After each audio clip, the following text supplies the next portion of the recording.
Assalamualaikum warahmatullahi wabarakatuh. Di sini saya akan membacakan resume mata kuliah Psikologi Komunikasi Dakwah. Perkenalkan, nama saya Chandra Arsyastuti, NIM 2019 07 10 051. Yang pertama tentang sensasi.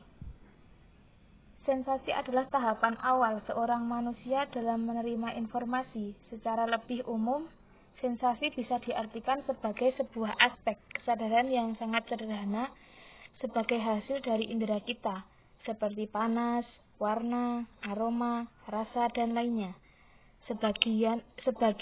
Sebagainya misalnya, sensasi menyentuh permukaan meja yang kasar, sensasi mencium aroma makanan, dan lain-lain.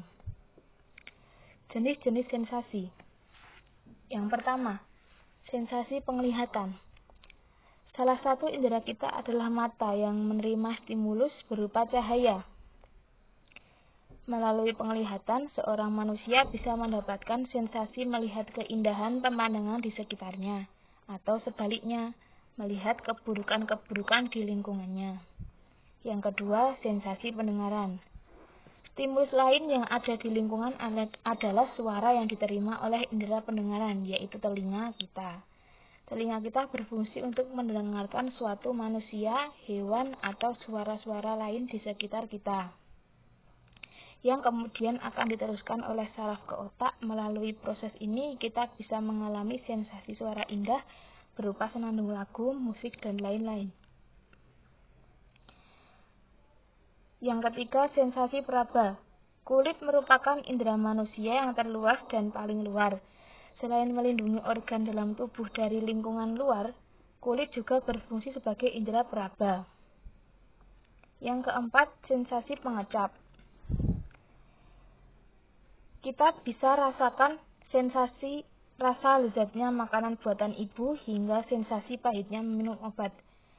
Sensasi ini dapat dirasakan akibat adanya reseptor di indera pengecap, yaitu lidah kita. Yang selanjutnya, sensasi penciuman. Sensasi penciuman yang dapat didapatkan oleh alat pencium kita, yaitu hidung. Melalui alat indera ini, kita bisa merasakan sensasi wangi atau bau yang tidak sedap. Yang selanjutnya, proses terjadinya sensasi.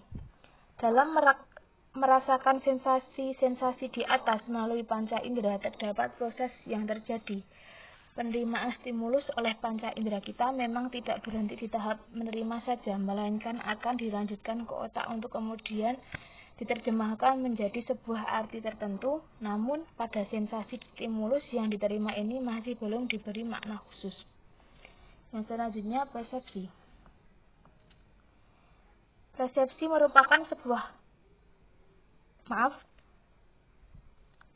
merupakan sebuah kata dalam bahasa Indonesia, merupakan istilah serapan dari bahasa Inggris, yaitu perception. Penerjemah dari informasi yang diterima melalui panca indera manusia dengan tujuan untuk mendapatkan pengertian dan pemahaman akan lingkungan sekitar.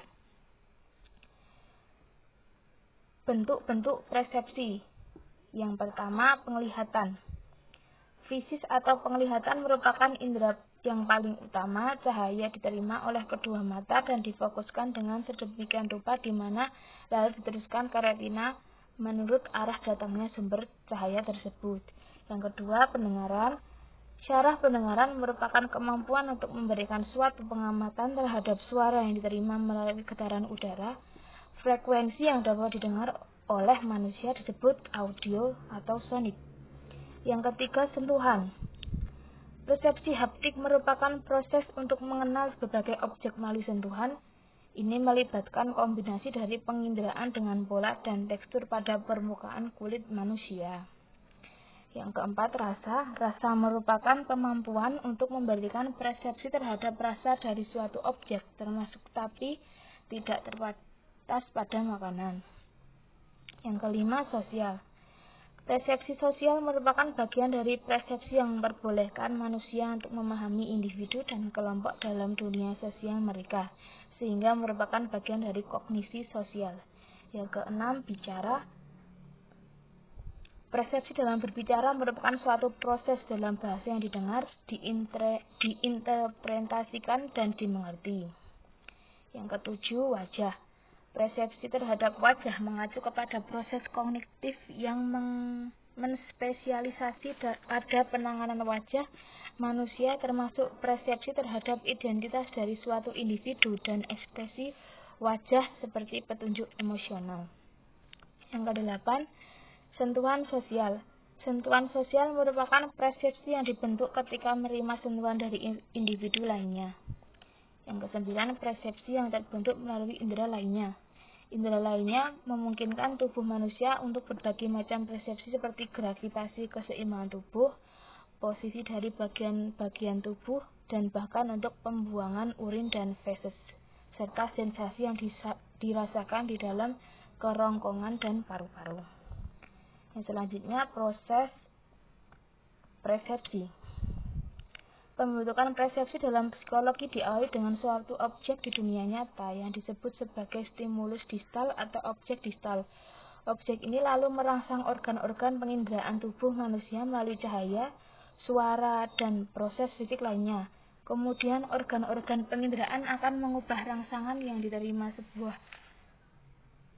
tersebut menjadi aktivitas syaraf melalui suatu proses yang dikenal dengan transduksi. Pola aktivitas syaraf yang demikian ini dikenal dengan proximal stimulus. Sinyal-sinyal syaraf lalu dikirimkan ke otak di mana mereka lalu akan diproses. Hasil dari proses tersebut yang lalu dikenal sebagai presek. Yang selanjutnya, memori. Memori adalah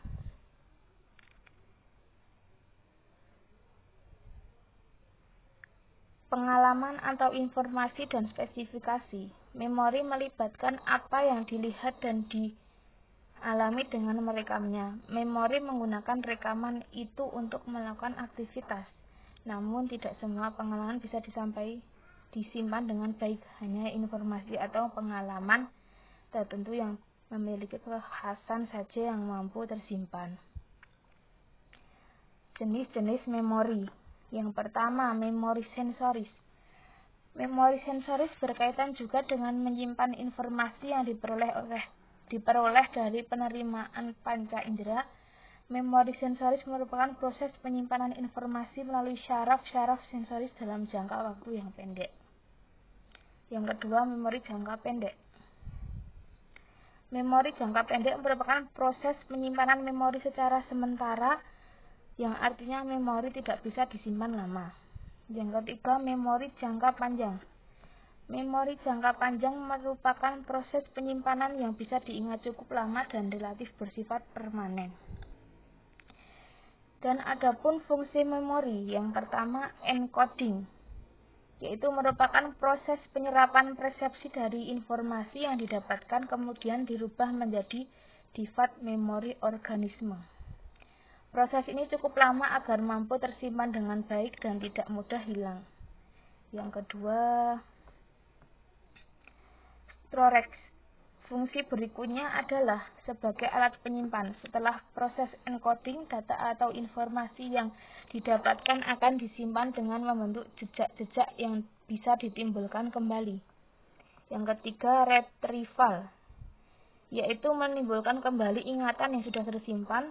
Proses ini berkaitan dengan proses mencari informasi di dalam otak, menemukannya, dan menggunakan kembali memori tersebut.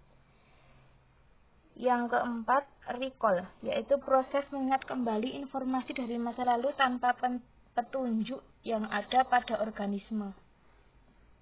Yang kelima, recognize, yaitu proses mengenal informasi yang pernah disimpan melalui petunjuk seperti jejak-jejak pada ingatan organisme.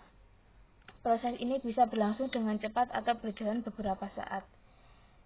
Yang terakhir, redintegratif, yaitu proses mengingat tentang suatu kompleks cerita yang panjang. Proses ini yang memberikan respon pada manusia dapat menceritakan suatu kejadian dengan rumit. Fungsi memori.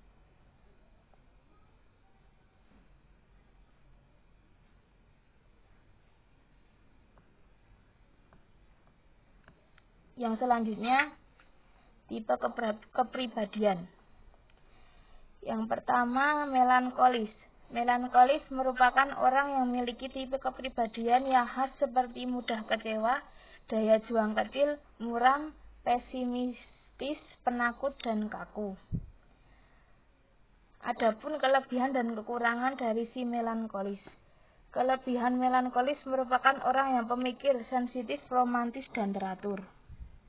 Kekurangan, walau banyak sisi baik dari melankolis, tapi tipe melankolis juga punya banyak kelemahan karena tipe orangnya super sensitif, suka sama yang namanya menyendiri, kadang juga terjebak di masa lalu dengan ratusan kisah sedih sampai meratapi nasib dan suka membesar-besarkan masalah. Yang kedua, flegmatis. Flegmatis adalah orang yang memiliki tipe kepribadian yang khas seperti tidak suka berburu-buru, tenang, tidak mudah dipengaruhi, setia, dingin, santai, dan sabar. Kekurangan dari flegmatis adalah biasanya orang flegmatis orangnya simpel, nggak mau melibatkan diri dalam konflik sekalipun konflik dalam dirinya sendiri.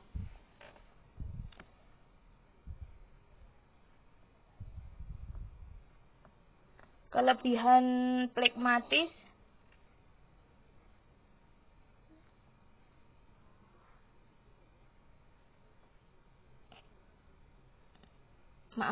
kelebihan flegmatis adalah tipe kepribadian yang khas seperti tidak suka berburu-buru, tenang, tidak mudah dipengaruhi, setia, dingin, santai, dan sabar. Kekurangannya adalah orangnya simpel, nggak mau melibatkan diri dalam konflik sekalipun konflik dalam dirinya sendiri. Selanjutnya, sanguin. Kelebihan sanguin adalah orang yang memiliki tipe kepribadian yang khas seperti hidup mudah berganti, haluan, ramah, mudah bergaul, lincah, periang, mudah senyum, dan tidak mudah putus asa. Dan kekurangan sanguin yaitu orang tipe sanguin umumnya berpikir pendek, sulit berkonsentrasi, dan tidak teratur. Yang terakhir, korelis.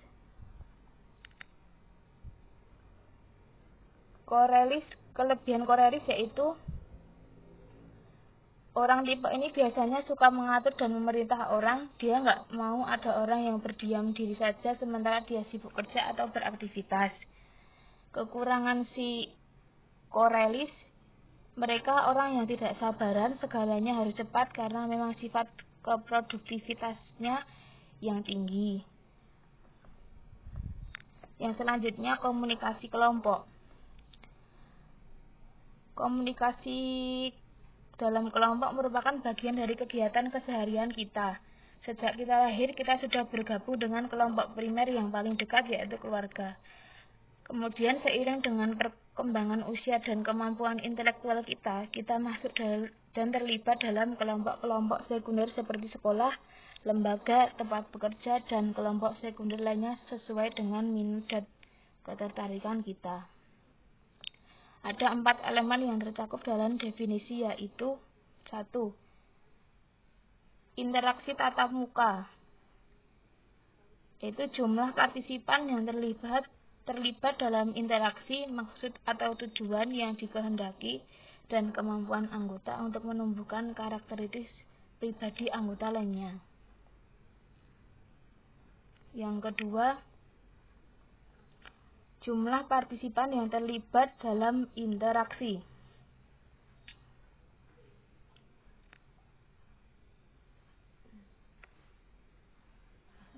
Gedung atau bangunan baru. Dengan demikian, maka tatap muka tersebut berkaitan erat dengan adanya interaksi di antara semua anggota kelompok. Jumlah partisipan dalam komunikasi kelompok berkisar antara 3 sampai 20 orang. Pertimbangannya, jika jumlah partisipan melebihi 20 orang, kurang kemungkinan berlangsungnya suatu interaksi. Yang ketiga, maksud dan tujuan yang dikehendaki. Sebagai elemen ketiga dari definisi di atas, bermakna bahwa maksud atau tujuan tersebut akan memberikan beberapa tipe-tipe identitas kelompok Kalau tujuan kelompok tersebut adalah berbagi informasi, maka komunikasi yang dilakukan dimaksudkan untuk menanamkan pengetahuan.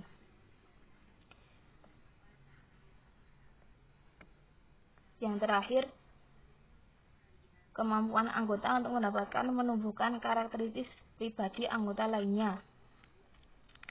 Maksudnya, elemen terakhir adalah kemampuan anggota kelompok untuk membutuhkan karakteristik personal anggota lainnya secara akurat. Ini mengandung arti bahwa setiap anggota kelompok secara tidak langsung berhubungan dengan satu sama lain, dan maksud atau tujuan kelompok telah terdefinisikan dengan jelas. Di samping itu, identifikasi setiap anggota dengan kelompoknya relatif stabil dan permanen.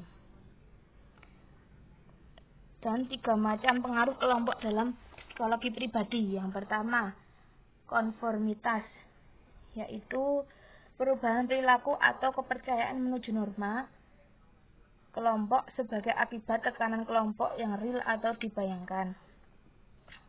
Contoh, dalam pemilihan warna jaket, yang memilih warna biru ada 3 orang dan memilih warna hijau adalah 18 orang. Kemudian dimusyawarahkan, lalu yang ketiga orang tersebut mengalah. Yang kedua, fasilitas sosial. Subjek yang diberitahu bahwa perilaku diawasi tetapi juga dinilai oleh kelompoknya dalam fasilitas sosial. Seorang individu yang memutuskan untuk bergabung dalam kelompok tertentu. Contoh, seorang mahasiswa yang berkecimpung dalam kegiatan UKM pers ketika ia berada di kampus. Anggota yang lain memperhatikan dirinya dalam kelas, beribadah, keseharian, dan lain-lain.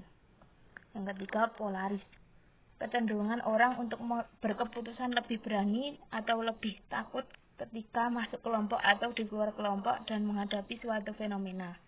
Contoh, Ahmad adalah mahasiswa yang mengikuti organisasi. Di organisasi tersebut, ia terkenal berkecimpung di sana selama 2 tahun. Kini ia diangkat sebagai anggota senior.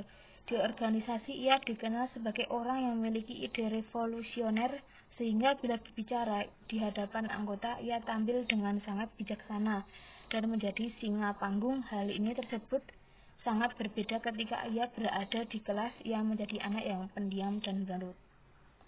Selanjutnya, teori komunikator.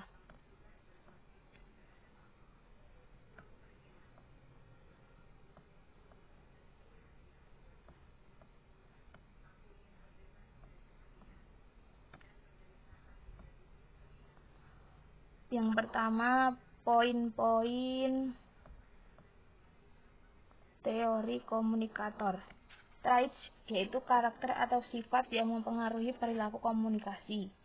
Yang kedua, cognition on information processing, proses pengelolaan informasi dan kerangka pikir seorang yang akan menentukan bagaimana cara berpikir, sikap, dan berperilaku individu.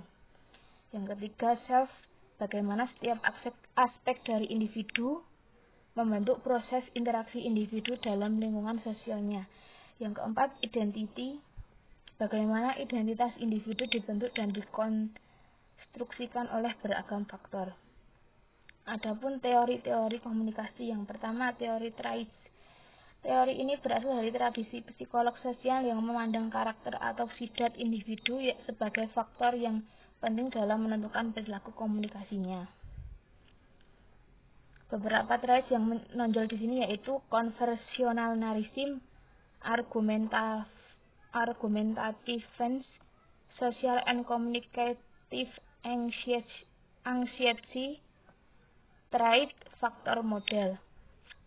Yang kedua, attribution theory, terkait dengan cara-cara orang mencari penyebab perilaku seseorang. Yang ketiga, teori beliefs, attitude, and values. Dalam teori ini, setiap orang memiliki sistem keyakinan, sikap, dan nilai-nilai yang terorganisir dan mengarahkan pada perilaku tertentu. Yang keempat, teori presentasi diri. Setiap setting kehidupan dimetaforakan dengan panggung di mana setiap orang menjadi aktor yang menampilkan performance tertentu untuk memberikan kesan pada orang lain. Oleh karenanya, setiap orang perlu memahami setiap event yang dihadapinya. Yang selanjutnya, monologika. Monologika adalah suatu seni berbicara sendiri atau berbicara dengan dirinya sendiri. Di dalam monologika hanya ada satu pembicara yang berbicara kepada sekelompok orang. Contohnya seperti berpidato, berdeklamasi, puisi, dan berceramah. Adapun 4 metode monologika. Yang pertama, impromptu. Impromptu adalah salah satu dari 4 metode pidato. Selain impromptu adalah metode pidato ekstemporan, metode pidato manuskrip, ataupun membaca naskah, dan metode pidato menghafal yang dikenal juga istilah memoriter.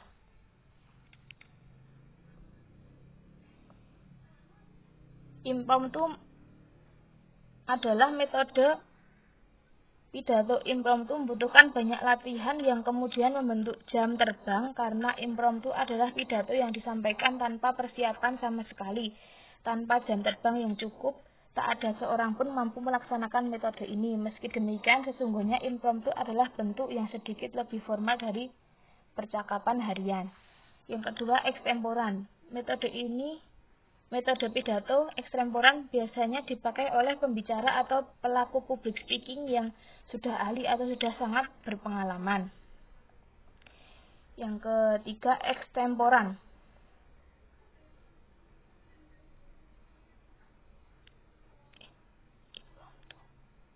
Yang ketiga, manuskrip atau membaca naskah. Bagi pelaku public speaking, metode pidato manuskrip atau membaca naskah menggunakan teks ini sungguh menyelamatkan. Yang keempat, memoriter. Ini termasuk metode menghafal. Para peserta lomba pidato biasanya menggunakan metode memoriter atau menghafal. Yang selanjutnya, propaganda. Propaganda adalah sebuah bentuk komunikasi massa. Artinya, agar pesan dalam komunikasi tersebut tepat sasaran, propagandis harus memiliki teknik dalam melakukan propaganda. Teknik-teknik dalam propaganda. Yang pertama, name calling, yaitu teknik memberikan label buruk pada semua gagasan orang, lembaga dengan tujuan agar orang lain menolak tanpa mengoreksi atau memeriksanya terlebih dahulu. Yang kedua, glittering generalities. Teknik menghubungkan suatu dengan kata yang baik yang bertujuan untuk membuat kita menerima atau menyetujui hal itu tanpa memeriksanya terlebih dahulu. Yang ketiga, transfer. Teknik membawa otoritas, dukungan, dan kepercayaan yang dimiliki oleh seseorang atau tokoh yang lebih dihargai atau disanjung.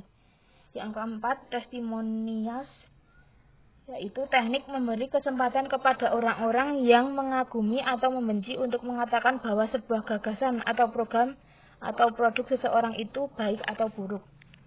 Yang kelima, plain fact, yaitu teknik propaganda dengan cara komunikator menyesuaikan diri dengan komunikan dengan maksud agar ia dapat diterima. Yang keenam, card stacking. Teknik manipulasi persepsi audiens dengan menekankan satu sisi argumen yang memperkuat posisi komunikator. Dan yang terakhir, bandwagon, yaitu teknik propaganda yang mendorong kita untuk mendukung atau mengikuti suatu tindakan atau pendapat karena hal tersebut populer atau dengan kata lainnya banyak atau hampir semua orang melakukannya. Sekian dari saya. Apabila ada salah dan kurangan, mohon dimaafkan. Wassalamualaikum warahmatullahi wabarakatuh.